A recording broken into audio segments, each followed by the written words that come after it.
एक वीडियो में हमने ये तो समझ लिया कि टैरो और एस्ट्रोलॉजी क्या है और दोनों में डिफरेंस क्या है, लेकिन एक क्वेश्चन उसके बाद नेचुरली आ रहा है मेरे पास, वो है कि ठीक है डिफरेंस समझ में आ गया बट इन्हें अब एक्चुअली यूज़ कैसे करें। तो आज थ्योरी नहीं बिल्कुल प्रैक्टिकल एग्जांपल्स के साथ समझते हैं कि किस सिचुएशन में टैरो और किस सिचुएशन में एस्ट्रोलॉजी को चूज़ करना ज़्यादा मीनिंगफुल हो सकता है और क्या दोनों एक साथ भी यूज़ किए जा सकते हैं। सो पहला और फोरमोस्ट हम लेते हैं रिलेशनशिप का एग्जाम्पल, क्योंकि ऑनेस्टली यहाँ कन्फ्यूजन सबसे ज़्यादा होता है। मान लो आप अभी किसी पर्सन के साथ हो, स्टार्टिंग में सब अच्छा चल रहा है, फिर सडनली उनका बिहेवियर चेंज हो गया, रिप्लाईज कम हो गए, कम्युनिकेशन वियर्ड हो गया और आप सोच रहे हो भाई चल क्या रहा है। ऐसी करंट सिचुएशन को एक्सप्लोर करने के लिए टैरो काफ़ी इंटरेस्टिंग हो सकता है। टैरो रीडिंग में हम current energy, emotions, possible blocks और सिचुएशन को किस पर्सपेक्टिव से देखना चाहिए, ऐसी चीज़ें एक्सप्लोर कर सकते हैं। फिर आती है बात एस्ट्रोलॉजी की, लेकिन अगर आपका क्वेश्चन है मेरी मैरिज कब होगी, मेरे रिलेशनशिप पैटर्न्स क्या हैं, मैरिज का चांसेस कैसे हैं, पार्टनर के साथ कंपेटिबिलिटी कैसी होगी, तो यहाँ एस्ट्रोलॉजी एक ब्रॉडर पिक्चर दे सकती है, क्योंकि बर्थ चार्ट में रिलेशनशिप रिलेटेड हाउसेस, प्लैनेट्स, दशा और ट्रांजिट को कंटेक्स्ट एक साथ देखा जा सकता है।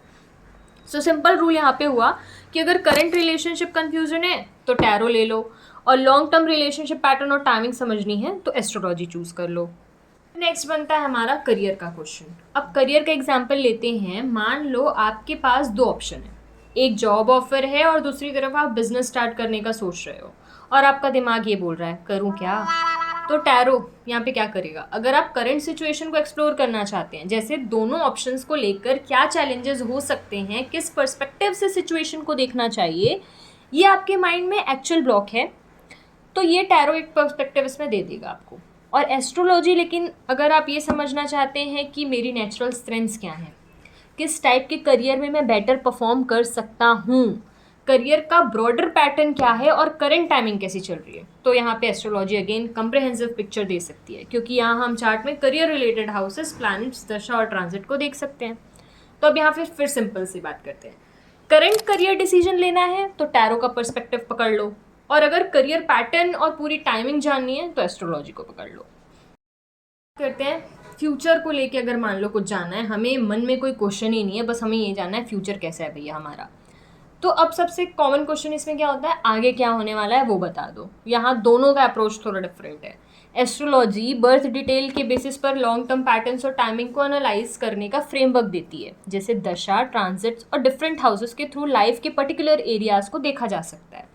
अब टैरो में हम ज़्यादा करंट सिचुएशन, पॉसिबिलिटी और गाइडेंस को एक्सप्लोर करते हैं। तो अगर आप पूछ रहे हो कि मेरी लाइफ का फेज कैसा चल रहा है और आगे का ब्रॉडर पैटर्न क्या हो सकता है, तो एस्ट्रोलॉजी यूजफुल हो सकती है। और अगर आपका क्वेश्चन है मैं जिस सिचुएशन में हूँ उसको अभी किस पर्सपेक्टिव से देखूँ, तो टैरो अगेन ऑप्शन हो सकता है। तो क्या टैरो और एस्ट्रोलॉजी को साथ में यूज़ कर सकते हैं? और ऑनेस्टली ये सबसे इंटरेस्टिंग पार्ट है। हाँ, दोनों को कम्प्लीमेंट्री टूल्स की तरह यूज़ किया जा सकता है। अब एग्जाम्पल एक लूँ और समझते हैं।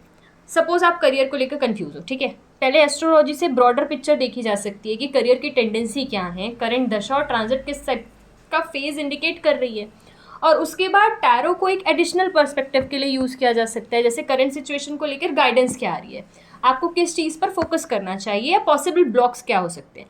मतलब दोनों एक ही चीज़ को एग्जैक्टली सेम वे में आंसर नहीं कर रहे हैं, दोनों अलग अलग एंगल से सिचुएशन को देखने में हेल्प कर सकते हैं। तो अब आपके मन में आएगा फिर से, तो भैया एक्चुअली यूज़ क्या करें। तो देखो, अगर आप मुझसे पूछोगे तो एक ही चूज़ करना हो तो टैरो या एस्ट्रोलॉजी में मैं बोलूँगी पहले आप अपना क्वेश्चन डिसाइड करो। अगर क्वेश्चन है मेरी करेंट सिचुएशन में क्या हो रहा है तो टैरो को चूज़ करो, और अगर आपके मन में क्वेश्चन है कि मेरी लाइफ का ब्रॉडर पैटर्न क्या है और टाइमिंग कैसी रहेगी, या मैं इस चीज़ के लिए बना भी हूँ या नहीं, तो एस्ट्रोलॉजी चूज़ कर लो। और अगर आप दोनों को समझते हैं तो दोनों को कम्प्लीमेंट्री वे में भी यूज़ किया जा सकता है।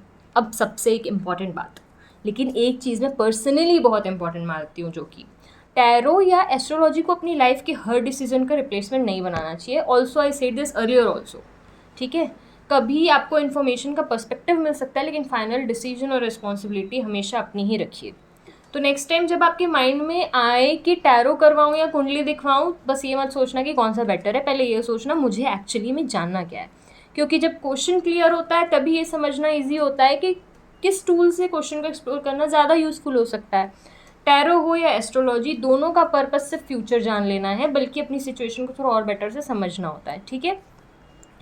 तो मिलेंगे हम नेक्स्ट किसी वीडियो में। अगर आप दोनों को प्रॉपरली समझना चाहते हैं तो चैनल सब्सक्राइब कर लेना। मिलते हैं नेक्स्ट वीडियो में। जय सिया राम। और मुझे कमेंट सेक्शन में ज़रूर बताइएगा अगर आपको दोनों में से एक चूज़ करना हो तो आप कौन सा पैटर्न चूज़ करते।